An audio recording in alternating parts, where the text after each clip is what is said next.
रहे हो। इस दरमियान लाखों करोड़ों लोग दुनिया से चले गए। तो ए जिब्राइल, आज तुम ये तो बता दो कि तुम्हारी उम्र कितनी है, तुम कितने बरस के हो गए हो, तुम कितने साल के हो गए हो। तो हजरत जिब्राइल अर्ज करते हैं, या रसूल अल्लाह मैं कितने साल का हो गया हूँ ये तो मुझे खुद भी नहीं मालूम। मेरी उम्र कितनी हो गई है ये तो मुझे खुद भी नहीं मालूम। या रसूल अल्लाह मैं कितने साल का हो गया हूँ ये तो मुझे खुद भी नहीं मालूम। तो आका फरमाते हैं, जिब्राइल कुछ अंदाजा तो पेश करो कि तुम कितनी उम्र हो गई है तुम्हारी। तो हजरत जिब्राइल अर्ज करते हैं, या रसूल अल्लाह अगर मेरी उम्र का अंदाजा लगाना हो तो इस बात से लगा लीजिए कि कायनात बनने से पहले चौथे हिजाब में एक सितारा 70,000 साल के बाद एक बार चमकता था और उस सितारे को मैंने 72,000 बार देखा है। नारे तकबीर, नारे रिसालत, मसलके आला हजरत सरकार की आमद, नारे तकबीर, नारे रिसालत। सुभान अल्लाह, सुभान अल्लाह।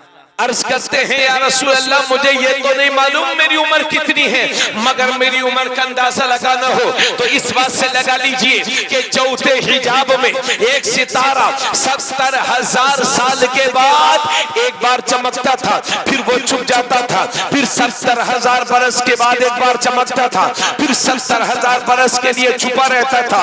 या रसूल अल्लाह जो सितारा 70,000 बरस के बाद एक बार चमकता था उस सितारे को मैंने 72,000 बार देखा है। सुभान अल्लाह, सुभान अल्लाह। और मेरे भाइयों, क्या 70,000 साल आपको सुनने में तो आसान लग रहा होगा, मगर 70 साल की पोजीशन ये है कि एक बच्चा पैदा होता है और दादा बनने के बाद वो दुनिया से चला ही जाता है। यानी एक साल के अंदर, एक 70 साल के अंदर एक नस्ल खत्म हो जाती है, एक नस्ल समाप्त हो जाती है। तो हजरत जिब्राइल अर्ज करते हैं, या रसूल अल्लाह एक सितारा 70,000 साल के बाद एक बार चमकता था और उस सितारे को मैंने 72,000 बार देखा है, 72,000 बार देखा है। तो अब मेरे नबी फरमाते हैं, अरे ओ 72,000 बार देखने वाले जिब्राइल, एक बात तो ये तो बता दो कि देखते ही रहे या पहचान भी गए हो, पहचान भी गए हो। तो अर्ज करते हैं, या रसूल अल्लाह देखा तो 72,000 बार है मगर पहचान ना सका। तो मेरे नबी मुस्कुरा के फरमाते हैं, वो इज्जत रब्बी अना ज़ालिकल कौकब, जिब्राइल मुझे मेरे रब की कसम वो सितारा मैं ही तो हूँ। सुभान अल्लाह, सुभान अल्लाह, माशाअल्लाह, माशाअल्लाह, सुभान अल्लाह, बेशक सुभान अल्लाह। नारे तकबीर, नारे तकबीर, नारे रिसालत, मसलके आला हजरत, मसलके आला हजरत सरकार की आमद, हजरत अल्लामा मौलाना मुफ्ती तबरेज आलम साहब किबला। नारे तकबीर, नारे रिसालत, सुभान अल्लाह, सुभान अल्लाह। इतना पहले मैंने कहा कुरान तू बता मेरे नबी की शान, तो कुरान फरमाता है हुवल अव्वल वल आखिर वज़्ज़ाहिर वल बातिन व हुवा बिकुल्लि शैइन अलीम। अल्लाह फरमाता है वो अव्वल है, वो आखिर है, वो जाहिर है, वो बातिन है और वो हर चीज को जानने वाला। हुआ का माना वो होता है, इस हुआ का मर्जा कौन, इस हुआ से मुराद कौन है? अल्लाह किसको अव्वल कह रहा है, अल्लाह किसको आखिर कह रहा है, अल्लाह किसको जाहिर कह रहा है, अल्लाह किसको बातिन कह रहा है, और कौन है वो जो हर चीज को जानता है। तो अगर इसको समझने के लिए हम बरेली शरीफ चलेंगे तो लोग कहते हैं ये सिर्फ बरेली शरीफ वाले ही की बात करते हैं। तो चलिए बरेली शरीफ से आगे चलते हैं। देहली नाम है उस हस्ती का, हजरत शेख अब्दुल हक मुहद्दिस देहलवी। सुभान अल्लाह, सुभान अल्लाह। हजरत हिंदुस्तान में इल्मे हदीस को फैलाने वाली जात, इल्मे हदीस यानी जो हदीस हम सुन रहे पढ़ रहे हैं, इनको फैलाने वाली जात सबसे पहले हजरत शेख अब्दुल हक मुहद्दिस देहलवी की। 952 हिजरी में पैदा हुए और 1058 हिजरी में उनका विसाल हुआ। और ये शेख अब्दुल हक मुहद्दिस देहलवी की वो साथ है कि जिनके बारे में मौलवी अशरफ अली थानवी ने भी लिखा है कि शेख अब्दुल हक मुहद्दिस देहलवी की वो हस्ती है कि जिन्हें रोजाना जागते हुए दिल्ली में मदीने वाले आका की ज़ियारत हुआ करती थी। सुभान अल्लाह, बेशक। अगर कभी दिल्ली जाओ तो हाजिरी दे देना, नाम है शेख अब्दुल हक मुहद्दिस देहलवी। तो हुजूर की रोजाना ज़ियारत हुआ करती थी। इतने बड़े बुजुर्ग हैं तो मैंने उनकी तुरबत पर हाजिरी दी और उनकी तुरबत पर हाजिर होने के बाद मैंने अर्ज किया, हुजूर हुवल अव्वल वल आखिर वल ज़ाहिर वल बातिन व हुवा बिकुल्लि शैइन अलीम। मैंने अर्ज किया, हुजूर कुरान किसको अव्वल कह रहा है, कुरान किसको आखिर कह रहा है, कुरान किसको ज़ाहिर कह रहा है, कुरान किसको बातिन कह रहा है, और कौन है वो जो हर चीज को जानता है। इस हुआ का मर्जा कौन है, इस हुआ से मुराद कौन है। तो आज भी उनकी तुरबत से आवाज आएगी, अरे नादान मेरी किताब पढ़ के देख। और जब मैंने उनकी किताब मदारिजुन नबुव्वह पढ़ के देखी तो उसके खुतबे में ये बात लिखी हुई है कि ये आयत अल्लाह की तारीफ भी है और ये आयत मुस्तफा की तारीफ भी है, ये आयत हमदे खुदा भी है और ये आयत नादे मुस्तफा भी है। जब अल्लाह की तारीफ मकसूद होगी तो तर्जमा यूं होगा कि खुदा अव्वल है, खुदा आखिर है, खुदा ज़ाहिर है, खुदा बातिन है और खुदा हर चीज को जानने वाला। और जब इसी आयत से मुस्तफा की तारीफ करेंगे तो तर्जुमा यूं होगा, मुस्तफा अव्वल है, मुस्तफा आखिर है, मुस्तफा ज़ाहिर है, मुस्तफा बातिन है और मुस्तफा हर चीज को जानने वाले। आप सोचेंगे मौलाना ये कैसे हो सकता है कि खुदा भी अव्वल मुस्तफा भी अव्वल। तो मैं डंके की चोट पर जवाब दूंगा कि हाँ हाँ दोनों अव्वल है, खुदा भी अव्वल मुस्तफा भी अव्वल, मगर दोनों का अंदाज अलग अलग। वो इस तरह कि खुदा बनाने में अव्वल, मुस्तफा बनने में अव्वल, खुदा पढ़ाने में अव्वल, मुस्तफा पढ़ने में अव्वल, खुदा सिखाने में अव्वल, मुस्तफा सीखने में अव्वल, खुदा लाने में अव्वल, मुस्तफा आने में अव्वल, खुदा देने में अव्वल, मुस्तफा लेने में अव्वल। बल्कि यूं कहो कि वो भी अव्वल, ये भी अव्वल, वो भी आखिर, ये भी आखिर, वो भी ज़ाहिर, ये भी ज़ाहिर, वो भी बातिन, ये भी बातिन, वो भी बेमिसाल, ये भी बेमिसाल। न उसका कोई जवाब है न इनका कोई जवाब। नारे तकबीर, नारे रिसालत, मसलके आला हजरत, सरकार की आमद, सरकार की आमद, हजरत अल्लामा मौलाना मुफ्ती तबरेज़ आलम साहब की बिला। नारे तकबीर, नारे रिसालत, सुभान अल्लाह, सुभान अल्लाह। हेलो, तो खुदा भी अव्वल मुस्तफा भी अव्वल, बोलो सुभान अल्लाह, सुभान अल्लाह। तवज्जो है आप लोग बेदार हो गए। यही तकरीर में परसों कलकत्ता शहर में कर रहा था, मैन सिटी में, ऊंची ऊंची बड़ी बड़ी बिल्डिंगों के दरमियान। तो माशाल्लाह लोग बहुत खुशी के साथ सुने। हाँ माशाल्लाह बिल्कुल बेदारी के साथ। तो हम भी बेदारी के साथ सुना रहे थे, आप भी माशाल्लाह अच्छा सुने। और ठीक है, देख लो कुछ समझ सकता हो तो अभी तो ठीक बोल रहा नहीं, वो शायद मुझे लगता है या फिर वो हुआ है या फिर कहीं से हिला। चलिए अगर नहीं हो तो आप परेशान ना हो, तवज्जो चाहूंगा। तो हुजूर अव्वल भी हैं, खुदा भी अव्वल। यहीं से कुछ लोग कहते हैं यार तुम सुन्नियों की आदत खराब होती है, तुम लोग जो अल्लाह को बोल देते हो वही खुदा को बोल देते हो। खुदा और रसूल खुदा थोड़ी हैं। तो हम भी तो कहते हैं कि मेरा नबी खुदा नहीं है, सुभान अल्लाह, मगर मेरा नबी खुदा से जुदा भी नहीं है। सुभान अल्लाह, सुभान अल्लाह। लोग कहते हैं शिर्क है मौलाना साहब, शिर्क आपने शिर्क कर दिया। तो मैंने कहा भाई क्यों मैंने शिर्क कर दिया? बोले देखो आपने अल्लाह को भी अव्वल कह दिया, खुदा को भी अव्वल, दोनों को अव्वल कह दिया, यही तो शिर्क है। तो मैंने कहा अच्छा आप बताइए आप क्या हैं, मोमिन के गैर मोमिन, यस या नो? बोले मोमिन हूं। तो मैंने कहा मोमिन तो खुदा है, बोले कहाँ लिखा? मैंने कहा कुरान सुन, हुवल्लाहुल्लज़ी ला इलाहा इल्ला हु अल मलिक अल कुद्दूस अस्सलाम अल मुमिन। सुभान अल्लाह, जोर से बोलो सुभान अल्लाह। अल मुमिन। मैंने कहा देखो ये सिफत है मोमिन खुदा की, सुभान यानी अल्लाह। खुदा मोमिन है। बेशक, तो कहने लगे फर्क है ना, मोमिन वो भी है, मोमिन हम भी हैं, मगर वो मोमिन बनाने वाला, हम मोमिन बनने वाले। मैंने कहा यही फर्क तो वहाँ भी समझ लो, अव्वल खुदा भी है, अव्वल मुस्तफा भी है, मगर खुदा बनाने में अव्वल है, मेरे मुस्तफा बनने में अव्वल। सुभान अल्लाह, सुभान अल्लाह। दोनों जब उसी मिलाद वाले आका का हम 12 रबीउल अव्वल शरीफ को जुलूस निकालते हैं, निकला था कि नहीं? निकला था। अभी मैं मुहर्रम में हजरत जब तकरीर करके गया तो मैं तो बिजी हो गया। एक साहब ने यहाँ के ताज़िए का फोटो भेजा, मैं अपने स्टाफ वालों को दिखा नहीं पाया। मैंने कहा ये कहेंगे आप तो 5 दिन तकरीर कर गए। इंशाल्लाह अल्लाह उसके रसूल ने चाहा तो इंशाल्लाह आप अच्छे ही काम करेंगे इंशाल्लाह।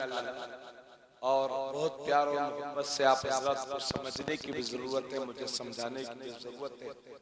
हम सब आपस में सुन्नी भाई भाई हैं, है ना? तो अभी देखिए जुलूस मिलाद मुस्तफा में ये मासूम में कोई हादसा पेश आया था, है ना?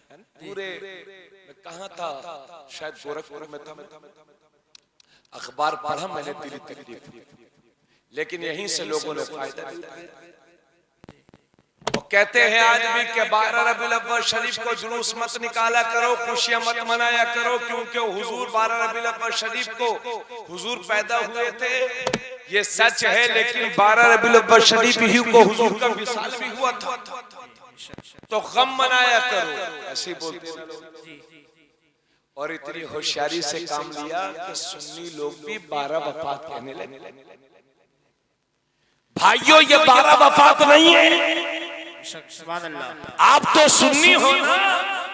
11वीं शरीफ, एक कदम और आगे बढ़ के बोलो सीधे सीधे 12वीं शरीफ मिलादुन नबी, ये 12 वफात क्या होता?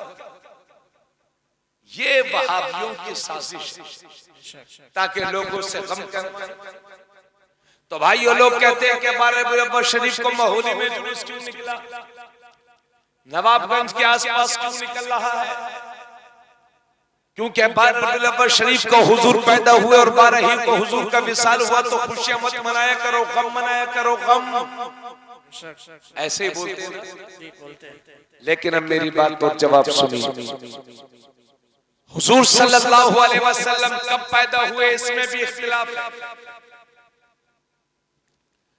बाज़ उलमा ये कहते हैं कि आका करीम सल्लल्लाहु अलैहि वसल्लम 2 रबीउल अव्वल शरीफ को पैदा हुए।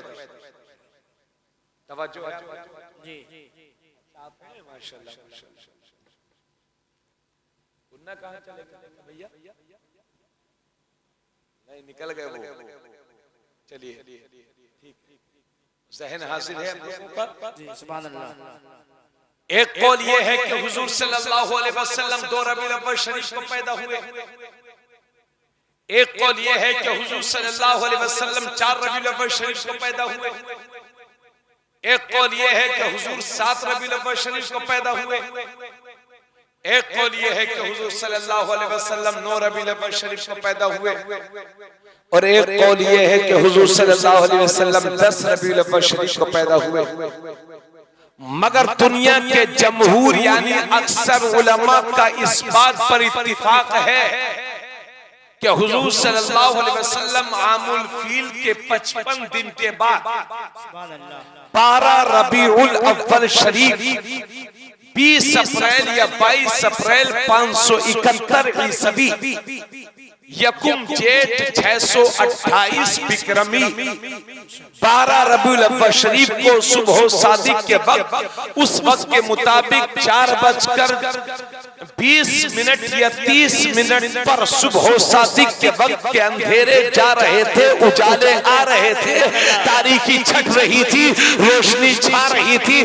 मक्के की धरती पर मेरा पैगंबर इस शान के साथ तशरीफ लाया कि बरेली का इमाम अहमद रजा बोल पड़ा, सुबह तैबा में हुई बटता है बाड़ा नूर का, सदका लेने नूर का आया है तारा नूर। नारे तकबीर, नारे रिसालत, मसलके आला हजरत सरकार की आमद, दिलदार की आमद, आका की आमद।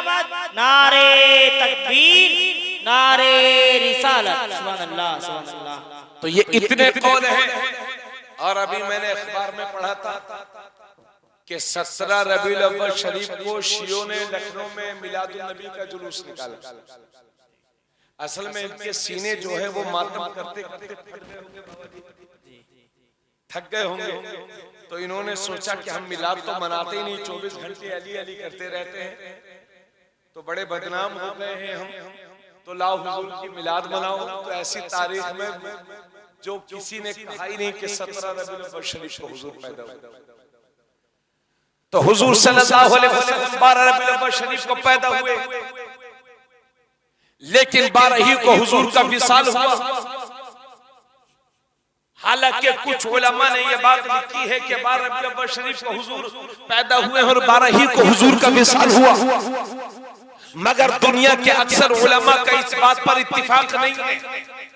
इत्तिफाक इस बात पर है कि 12 रबीउल अव्वल शरीफ को हुजूर पैदा हुए, ये सच है, लेकिन 12 ही को हुजूर का विसाल हुआ, इसमें कोई सच्चाई नहीं है। और खुद इन बदअकीदों का मौलवी शिबली नोमानी लिखता है कि 12 रबीउल अव्वल शरीफ को हुजूर पैदा हुए, ये सच है, लेकिन 12 ही को हुजूर का विसाल हुआ, इसमें कोई सच्चाई नहीं है। और चलिए मैं मान लेता हूँ, तवज्जो चाहूंगा, मैं मान लेता हूँ कि हुजूर सल्लल्लाहु अलैहि वसल्लम 12 रबीउल अव्वल शरीफ ही को पैदा हुए और 12 ही को हुजूर का विसाल हुआ। तो मुझे कहने दो कि आना पहले होता है, जाना बाद में होता है, जिंदगी पहले होती है, मौत बाद में होती है, हयात पहले होती है, वफात बाद में होती है। तो पहले हम सुन्नियों को नबी के आने की खुशियां तो मना लेने दो।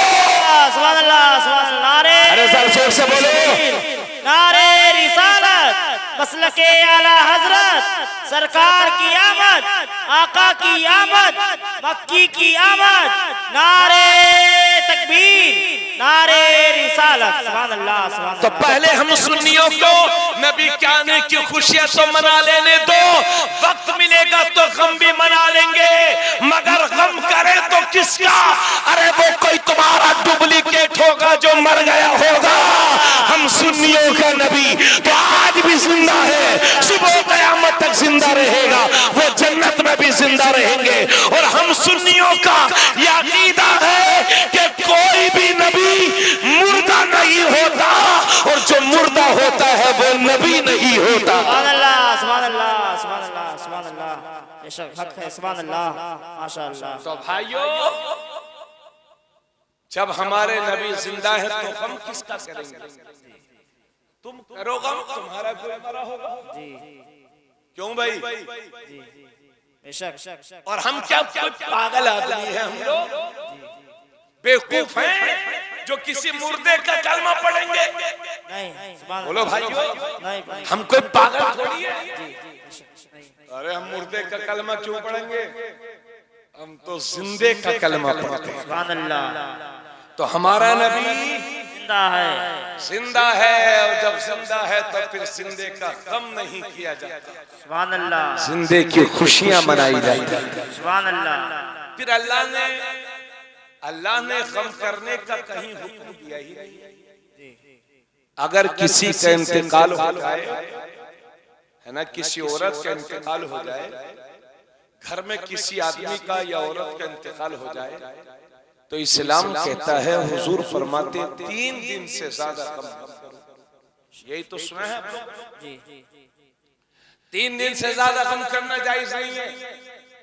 हाँ, अगर किसी औरत के शोहर का इंतकाल हो गया तो इस्लाम कहता है ऐसी औरत 4 महीना 10 दिन गम है ना, इद्दत मनाएगी, वो इद्दत गुजारेगी 4 महीना 10 दिन वो गम। तो 3 दिन से ज्यादा गम मनाने की किसी को इजाजत नहीं है। अब मैं इन बदअकीदों से पूछना चाहता हूं कि 1400 साल से किस चीज का गम मना रहे हैं? और एक मजे की बात और बताएं आप, चालाकी की भाइयों, गम भी वही मनाता है जो खुशियां मनाता है। जैसे कोई लड़का मोहाली का सऊदी अरबिया गया, 3 साल के बाद लड़का आया तो पूरा घर खुश, भाई खुश, बहन खुश, माँ खुश, बाप खुश, चाचा खुश, दादा खुश, आ गया है पोता, आ गया है बेटा, आ गया मेरा भाई, माँ बोली आ गया है मेरा लखते जिगर, और खुशी में आंसू निकल रहे। मगर ये आंसू गम के नहीं है, खुशी के हैं। लेकिन 3 महीने के बाद जब वही लड़का वापस जा रहा है तो अब उस घर में 4 दिन 5 दिन पहले से ही हंसी गम छाया हुआ, उदासी छाई हुई है। अब सब रो रहे हैं, गम मना रहे हैं। तो समझ गए भाइयों, गम भी वही मनाता है कि जो खुशियां मनाता है। जब इस आदम पाजामा एंड कंपनी को मेरे नबी के आने की खुशी नहीं है तो गम क्या खाक मनाएंगे? नारे तकबीर, नारे रिसालत, मसलके आला हजरत, सरकार की आमद, आका की आमद, नारे तकबीर, नारे रिसालत। सुभान अल्लाह, सुभान अल्लाह। अब आप लोग ये मत कहना कि मौलाना साहब तो ऐसी बातें करते नहीं, ऐसा नहीं करते हैं। अगर हुजूर की मिलाद पर कोई हमला करेगा और लोगों को गुमराह करने की कोशिश करेगा तो समझाया जाएगा लोगों को। बोलो भाई। तो भाइयों, अच्छा एक मजे की बात और यहीं पर हदीस की रोशनी में सुन लो।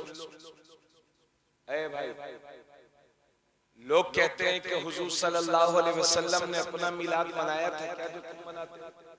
ऐसे ही बोलते हैं। कहीं है हदीस में, कुरान में? तो मुस्लिम शरीफ की हदीस, झूठों पर अल्लाह की लानत। अगर मैं झूठ बोल रहा हूं तो मेरा रब मुझे अज़ाब जहन्नम में गिरफ्तार कर ले, और अगर सच बोल रहा हूं तो मेरी तकरीर के जरिए से मेरा माबूद लोगों को हिदायत दे।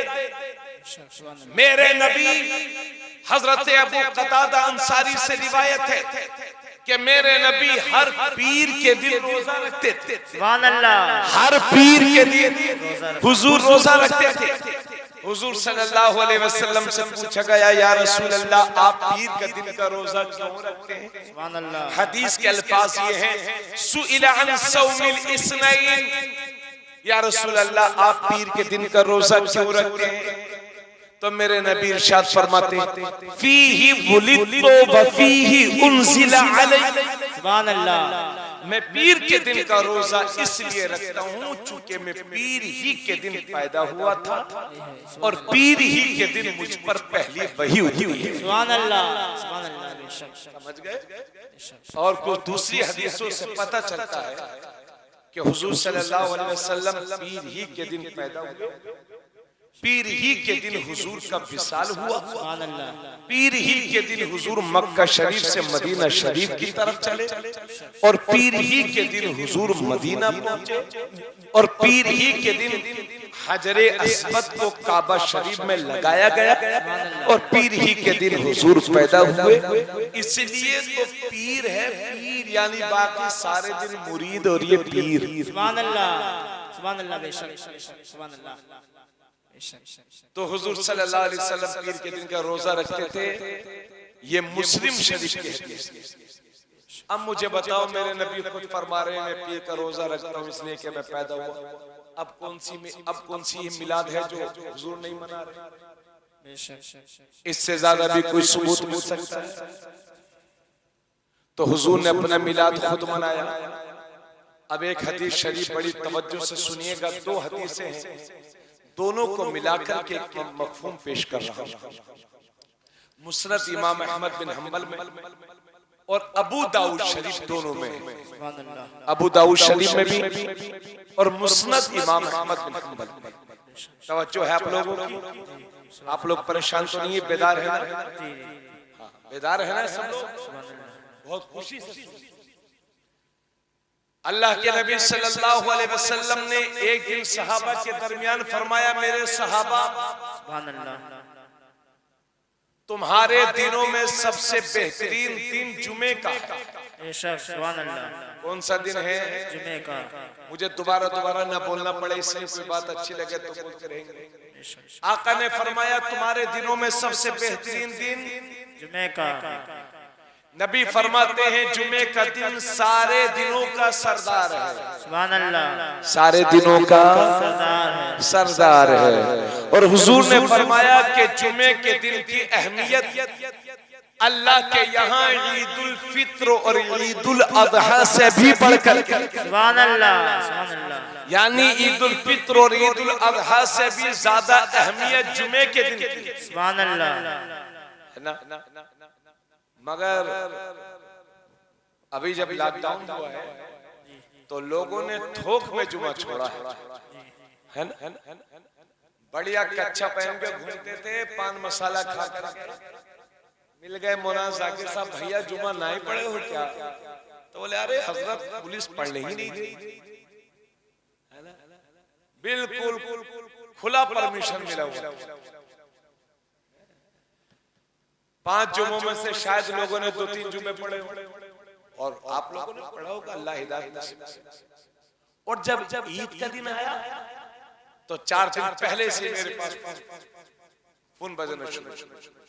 बोले हजरत वो कोई हाफिज साहब मिल जाए, हम 4 लोग छत पे चुपके से नमाज पढ़ने तो हो जाएगा।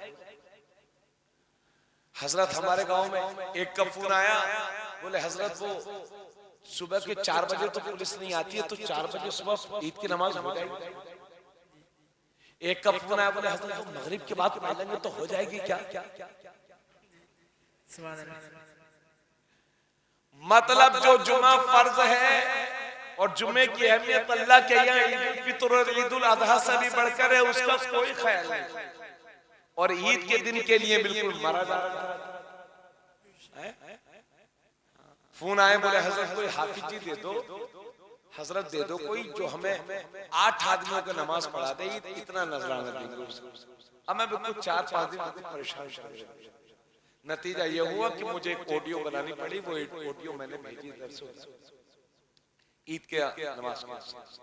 तो भाइयों, अल्लाह के यहाँ ईदुल फित्र और ईदुल अजहा से भी बढ़कर के जुमे की, बोलो सुभान अल्लाह। जुमे का दिन सारे दिनों का सरदार। अब ये जुमे का दिन सारे दिनों का सरदार क्यों है? हुजूर फरमाते हैं उसकी 5 वजह। पहली वजह ये कि जुमे के दिन हजरत आदम अलैहिस्सलाम पैदा हुए, सुभान अल्लाह, और जुमे ही के दिन हजरत आदम अलैहिस्सलाम का विसाल हुआ। सुभान अल्लाह। और नबी फरमाते हैं कि जुमे के दिन एक साथ एक घड़ी ऐसी आती है कि बंदा अपने रब से जो भी दुआ मांगता है, अल्लाह अपने बंदे की दुआ को कबूल फरमा ले। सुभान अल्लाह। जुम्मे के पूरे दिन वो घड़ी कभी भी आ सकती है कि जब बंदा मोमिन अल्लाह के हुजूर दुआ मांगे तो अल्लाह उसे कबूल फरमा लेता है। मगर हदीस शरीफ में लिखा है शर्त यह है कि किसी हराम काम की दुआ नहीं। दुआ कबूल होती कभी भी पूरे दिन में कभी भी मांगो। अक्सर उलमा ने खामोशी इख्तियार फरमाई है कि वो घड़ी आती कब है? जुमे के दिन खामोश रहे हैं। लेकिन बाज़ उलमा ने कहा है कि जब इमाम साहब मिंबर पर खुतबा पढ़ने के लिए बैठ जाते हैं, उस वक्त से लेकर के जब नमाज के बाद जो दुआ खत्म होती है, दुआ के खत्म तक ये वो वक्त है कि बंदा मोमिन अपने रब से जो मांगता है अल्लाह उसे कबूल फरमा ले। शर्त ये है कि किसी हराम काम की दुआ। हमें लोग हराम कामों की दुआ भी करते हैं, मालूम है? ये कैसरगंज है, कैसरगंज कैसरगंज, इसके करीब में मैं एक दिन जलसे में गया, अभी 4-5 महीना 7-8 महीने पहले। तो एक लड़का मुझसे कहने लगा, मुझे लेके गया अपनी कार में अपने साथ, मुझसे कहने लगा हजरत दुआ कर देना, मेरे लिए बहुत परेशान चल रहा हूं और आज मेरा बहुत बड़ा काम होने वाला है। रास्ते में 3-4 बार मुझसे कहा हजरत दुआ करना, बहुत बड़ा काम होने वाला है, आपकी दुआओं की सख्त और बहुत परेशान हूँ, मैं कर्जे में भी हूँ, अगर आज मेरा काम हो गया तो बस समझिए हजरत बेड़ा पार है। तो मैं जाने भाई मैं जलसे में गया, उसके लिए मैंने दुआ की, इसलिए कि कई बार मुझसे कुछ दिन के बाद जो दूसरे मौलाना साथ में थे उनसे मैंने पूछा, अरे यार वो उस लड़के का काम हो गया कि नहीं जिसने दुआ करवाई थी? तो वो हंसने लगे। मैंने कहा यार क्या तू किस चीज के लिए करवाई थी उन्होंने? तो बोले हजरत वो IPL में सट्टा लगाता है, उसी के लिए आपसे दुआ करवाई थी। बताओ, अल्लाह ताला रहम फरमाए हमारी। उसके चेहरे को देख के लाहौल पढ़ता हूं मैं जब भी मिलता हूं। IPL दादा ये बच्चे बता दें, पोता आपका बताएगा, मैच होता बाबा, मैच जो छक्का चौका होता ना वही, उसमें सट्टा लगा और मुझसे दुआ करवा अल्लाह ही। तो भाइयों दुआएं भी मांगा।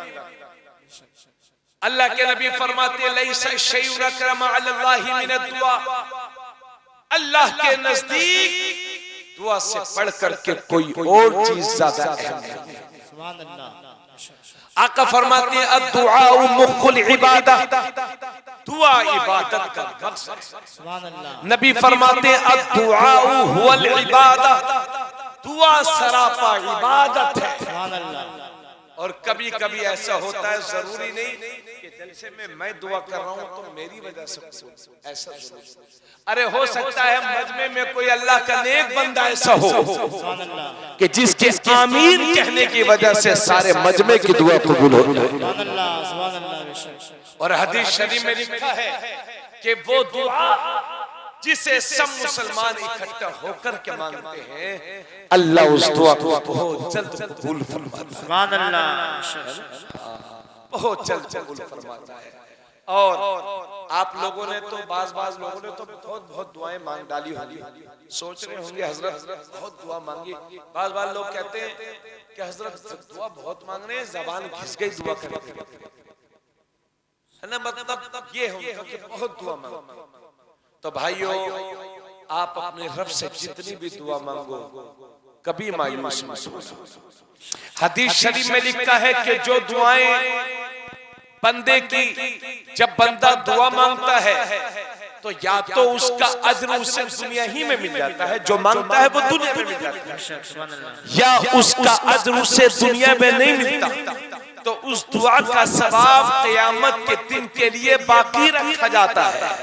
हदीस शरीफ में है कि जब बंदा मोमिन अपनी दुआ के उस सवाब को, अज्र को क़यामत के दिन देखेगा तो ख्वाहिश करेगा, मौला तूने दुनिया में मेरी एक भी दुआ कबूल न की होती, सबका अज्र आज ही के दिन के लिए बाकी रखा होता। सुभान अल्लाह, सुभान अल्लाह। नारे तकबीर, नारे रिसालत, मसलके आला हजरत, मसलके आला हजरत, नारे तकबीर, नारे रिसालत। हमें मेहनत तो है ही, लेकिन जरूरी नहीं है कि मेहनत से ही जिंदगियों में इनकलाब आ जाए, दुआओं से जिंदगियों में इनकलाब।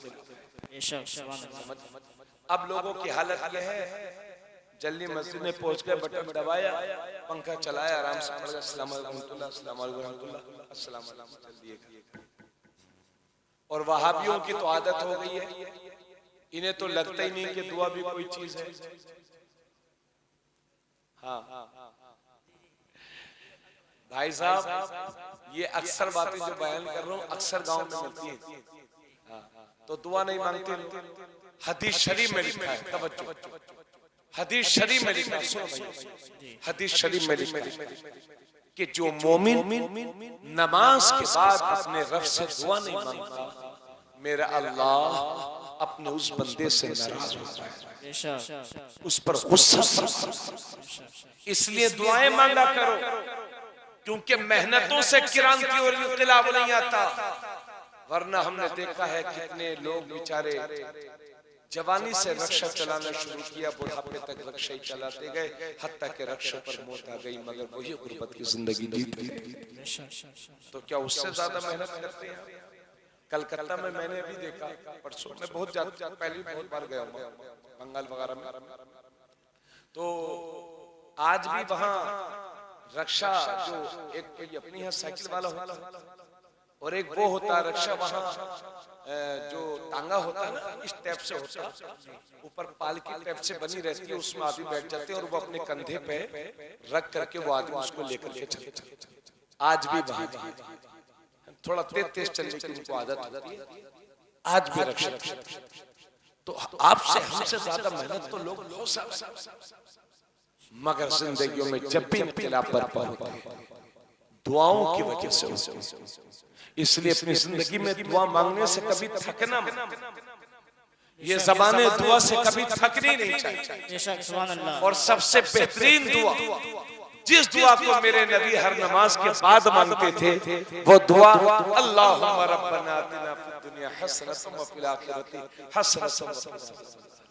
अल्लाह हमें दुनिया में भी भलाई दे, आखिरत में भी भलाई दे, और हमें जहन्नम के अज़ाब से बचाए। सुभान अल्लाह। यही तो ख्वाहिश है, इसका तर्जुमा भाई, दुनिया में भलाई, आखिरत में भलाई, आखिर में जहन्नम से बचाई, बस जिंदगी कामयाब।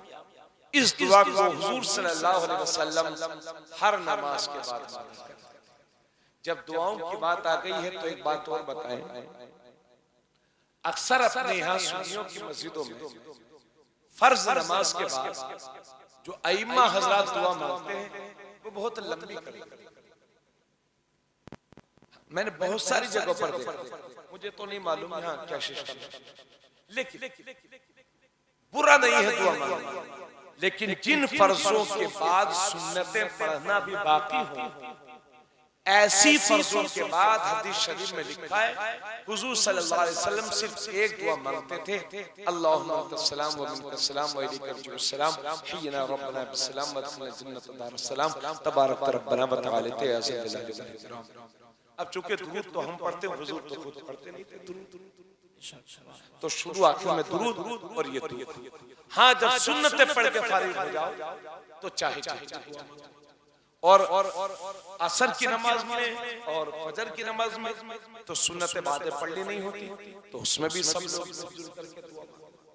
तो दुआएं कभी रद्द नहीं होती, दुआएं हमेशा उनका अजर अल्लाह पाक अता फरमाता है। अच्छा, एक दिलचस्प बात यह है, कभी कभी ऐसा भी देखा जाता है कि नमाजी, मुफ्ती लोग, आलिम लोग, हाजी लोग, परहेजगार लोग, पीर लोग दुआ करते रहते हैं, दुआ करते रहते हैं, उनकी दुआ कबूल ही नहीं होती। लोगों को भी शक होने लगता है, यार बताओ हजरत से मैंने इतनी दुआ कराई, उनकी भी नहीं लगी, ऐसे उनकी भी दुआ में दम नहीं। बार बार लोग कहते हैं उनकी दुआ में दम नहीं, ऐसा बोलते हैं लोग। और कभी कभी ऐसा होता है कि कोई शराबी, कबाबी, जुआरी जिसने मस्जिद का मुंह तक न देखा हो, एक ही बार दुआ मांगता है, अल्लाह मुझे 50,000 दे दे, तो मेरा अल्लाह उसे 51 देता है। एक ही बार में दुआ कबूल। नेकों की कभी कबूल नहीं होती, बदों की कबूल। इससे ये मत समझना कि मौला बद से ज्यादा राजी है और नेकों से नाराज। ये असल में वजह यही है कि जैसे हमारे मौलाना जाकिर साहब है या हमारे इमाम साहब को ले लो, कोई आदमी इनके पास आया, इन्होंने देखा कि एक शराबी आया है इनके पास और कहा, इमाम साहब 8 दिन से पौवा नहीं लगाया है, 500 रुपए दे। अब इमाम साहब ने देखा, यार ये शराबी आदमी, कहीं ऐसा ना हो मोहल्ली वाले ये समझने लगे कि इमाम साहब का इससे क्या ताल्लुक है, और खुद उसके चेहरे से इन्हें भी नफरत, शराबी आदमी समझ। अब वो खड़ा हुआ था, इमाम साहब लाइए 500 रुपया। अब ये उससे नाराज भी हो रही है, डर भी लग रहा है कहीं लोग मुझे इसके साथ ना देख लें, वरना लोग कहेंगे इमाम साहब क्या कर रहे थे उसके साथ, है ना। हम सब लोग शराबियों से बचते हैं, कई लोग हमें शराबी ना कहने लगे। इमाम साहब ने जल्दी से 5 रुपया निकाला, 500 रुपया निकाला और कहा भाग जा, दिखना मत। थोड़ी देर के बाद मैं आ गया, इमाम साहब जरा हम मुझे 500 रुपये दे दीजिए। तो इमाम साहब मुझसे मोहब्बत करते हैं। अरे कहा अरे हजरत आए, आइए हजरत बैठिए, लाओ भाई चाय लाओ। इधर शमसुद्दीन भाई और कारी वसीम साहब हजरत आए, जरा चाय पिलाई। अब बातें कर रहे हैं, अच्छा बिस्तर लगा दिया और मुझसे बातें कर रहे हैं। कह रहे हजरत ले लीजिएगा, बैठिए। तो कभी कभी तो आप आते, इन्हें मुझसे मोहब्बत है तो मुझसे बातें कर रहे हो, मुझे रोक भी रहे, भगा नहीं रहे। तो समझ लो जो मेरे अल्लाह का परवरदिगार का नेक बंदा होता है, मेरा रब यही चाहता है कि ये मेरा बंदा मुझसे मांगता रहे। क्योंकि जब मेरा रब का बंदा कोई अपने रब से मांगता है तो मेरा अल्लाह से बंदे से खुश होता है। और जो शराबी कबाबी जुआरी होता है, खुदा को उसके चेहरे से नफरत हो जाती है, इसलिए जल्दी देख करके भगा देता है। और जो नेक बंदा होता है, अल्लाह चाहता है मेरा बंदा मांगता रहे, मैं इससे देखता रहूं, पर ये रहमत करम कर। नारे तकबीर, नारे रिसालत, मसलके आला हजरत, नारे तकबीर, नारे रिसालत। सुभान अल्लाह, सुभान अल्लाह। समझ गए भाई? हाँ, इसलिए दुआएं मांगा करो और नेक लोगों से दुआएं कराया करो। तो 3 बातें हुजूर ने फरमाई। जुमे के दिन हजरत आदम अलैहिस्सलाम पैदा हुए, जुमे के दिन हजरत आदम अलैहिस्सलाम का विसाल, और जुमे ही के दिन हजरत एक साथ ऐसी आती है कि बंदा अपने रब से जो भी मांगता है अल्लाह उसे कबूल फरमाता। और हुजूर चौथी बात फरमाते हैं, जुमे के दिन ही क़यामत बर्पा होगी। सुभान अल्लाह। 5वीं बात फरमाते हैं हुजूर कि जुमे के दिन से फरिश्ते, आसमान, पहाड़, जमीन, जानवर, परिंदे, दरिंदे, इंसान, जिन, दुनिया की सारी मखलूक जुमे के दिन से डरती है, क्योंकि जुमे के दिन क़यामत बर्पा होगी। सुभान अल्लाह। ये 5 बातें फरमाने के बाद मेरे नबी फरमाते हैं, तो ए लोगों, जुमे के दिन मुझ पर ज्यादा से ज्यादा दुरूद शरीफ पढ़ा करो, क्योंकि मैं तुम्हारा दुरूद अपने कानों से खुद सुनता हूँ। जुमे के दिन दुरूद शरीफ ज्यादा से ज्यादा पढ़ा करो, क्योंकि तुम्हारा दुरूद मुझे पहुंच जाता है, मुझे पहुंचा करता है। तो एक सहाबी अर्ज करते हैं, या रसूल अल्लाह, जब तक आप हमारी नजरों के सामने हैं तो सुभान अल्लाह, लेकिन जब आप हमारी नजरों से दूर चले जाएंगे और जमीन के नीचे तशरीफ फरमा हो जाएंगे, तो क्या हमारा दुरूद तब भी आपको पहुंचेगा? तो मेरे नबी ने उसी मौके पर इरशाद फरमाया, इन्नल्लाह हर्रमा अलल अर्दि अन ताकुला अजसादल अंबिया फनबियुल्लाहि हय्युन युरज़क़। बेशक अल्लाह ने जमीन पर हराम करार दे दिया है कि नबियों के जिस्मों को खाए, लिहाजा अल्लाह के नबी जिंदा हैं, उनकी कब्रों ही में उन्हें रोजी दी जा रही है। सुभान अल्लाह, सुभान अल्लाह। नारे तकबीर, नारे रिसालत, मसलके आला हजरत, सरकार की आमद, नारे तकबीर, नारे रिसालत। सुभान अल्लाह, सुभान अल्लाह। समझ गए भाई? तो हुजूर फरमाते हैं, अल्लाह ने जमीन पर हराम कर दिया है कि किसी भी नबी के जिस्म को तकलीफ पहुंचाए। तो जब नबी जिंदा है तो फिर जिंदे का गम नहीं करते, जिंदे की खुशी मनाई जाती है। जिंदा की खुशी मनाई जाती है। और हजरात, अब 11वीं शरीफ का महीना भी आ रहा है। आप लोग खाना खिलाएंगे ना, दावत खिलाते लोगों को, बहुत सारे लोग 11वीं शरीफ, तो आप लोग परेशान, बस थोड़ी देर और करूंगा इंशाल्लाह। 12:10 हो गए, बस इंशाल्लाह 15 मिनट और आपका वक्त दूंगा, लेकिन ये बहुत जरूरी वक्त है। आप दुआ हम लोग खाना खिलाते हैं, 12 रबीउल अव्वल शरीफ को जुलूस निकालते हैं, उसमें तबर्रुक तकसीम करते हैं। तो लोग उसका भी मजाक कहते हैं, बताओ तबर्रुक जमीन पर गिरता है तो उसका कदम पड़ता है, उसकी बेहुरमती होती है, तो ये जुलूस मत निकाला कर। यानी वो कुछ रहा है और टारगेट कहीं बस जुलूस। तो भैया ये रिस्क की बेहुरमती तो शादियों में बहुत होती है, थोड़ा वहां भी जाके समझा दिया करो। और दूसरी बात यह है कि अगर नाक पर मक्खी बैठ जाएगी तो भाइयों मक्खी उड़ाओगे कि नाक काटोगे? क्यों भाई?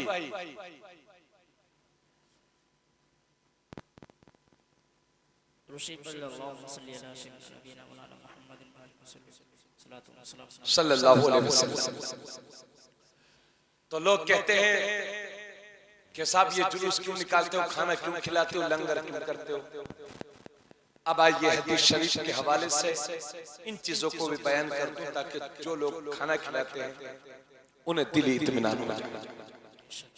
बुखारी शरीफ की हदीस है, हजरत अब्दुल्लाह बिन अम्र इसके रावी।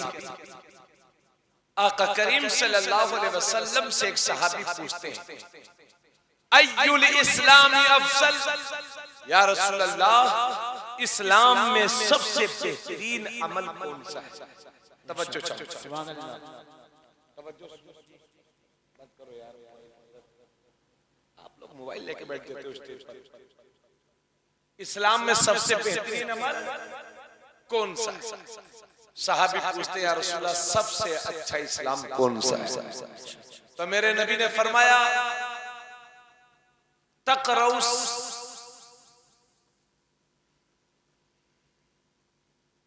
इत्आमुत ताम व तक़रउस सलाम अला मन अरफ़्त व मन लम तारिफ़, तुत्इमुत ताम व तक़रउस सलाम अला मन अरफ़्त व मन लम तारिफ़। नबी फरमाते हैं सबसे बेहतरीन इस्लाम ये है, इस्लाम में सबसे अच्छा अमल ये है कि खाना खिलाओ और जिसे पहचानो या ना पहचानो, अगर वो मुसलमान हो तो उसे सलाम करो। सुभान अल्लाह। खाना खिलाओ और जिसे पहचानो या ना पहचानो। यानी आप देख रहे हैं दाढ़ी हड्डी जाने मुसलमान है मगर ये नहीं जानते कि किस गांव के हैं, क्या नाम है इनका। तो जानो या ना पहचानो मगर ये जानते हो ये मुसलमान है तो सलाम करो। सलाम। और कभी कभी ऐसा होता है कि चेहरे पर टोपी भी नहीं होती और लिबास भी इस्लामी नहीं होता, मगर पेशानी का नूर बता देता है ये मोहम्मद रसूलुल्लाह वाला। सुभान अल्लाह, बेशक सुभान अल्लाह। दूर से ही लग जाता है ये मुसलमान। इसका तजर्बा आप लोगों को है कि नहीं? बेशक है ना? अल्लाह के करम से मुसलमान के चेहरे की नूरानियत ही अलग होती है। सुभान अल्लाह। तो हुजूर फरमाते हैं खाना खिलाओ, जिसे पहचानते हो या ना पहचानते हो उसे सलाम। ये एक हदीस